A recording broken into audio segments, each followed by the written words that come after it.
कोलकाता के RG Kar medical college rape and murder कांड के बाद एक बार फिर बंगाल के दुर्गापुर में एक मेडिकल स्टूडेंट का रेप हुआ है। लेकिन इस मामले में बंगाल की महिला मुख्यमंत्री ममता बनर्जी का बयान आया है कि ये जो मामला है वो एक प्राइवेट मेडिकल कॉलेज का है, सरकारी का नहीं। और लड़की को रात में बाहर से निकलना ही नहीं चाहिए था, अगर नहीं निकलती तो उसका रेप ही नहीं होता। Especially the girl child at night time, they should not be allowed to come out in the outside.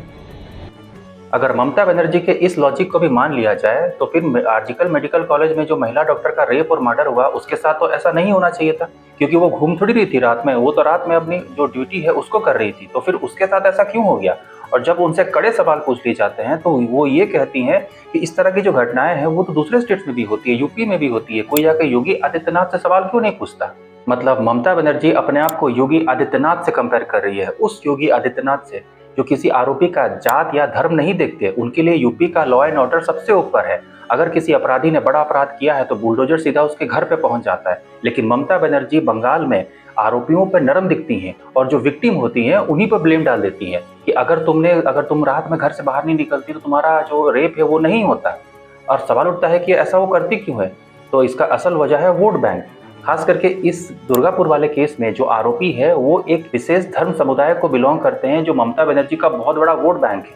मतलब ममता बनर्जी के लिए अपने वोट बैंक को संभाल के रखना बंगाल के लॉ एंड ऑर्डर से ज़्यादा इंपॉर्टेंट है।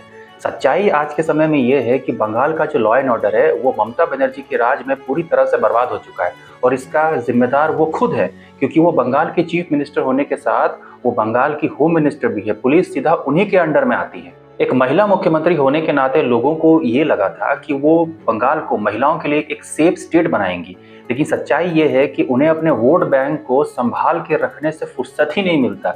फुर्सत मिले तब तो वो लॉ एंड ऑर्डर पे ध्यान दे। अगर ऐसा ही चलता रहा तो वो दिन दूर नहीं जब बंगाल के लोग खुद उठ खड़े होंगे और अपने लिए बदलाव का डिमांड करेंगे।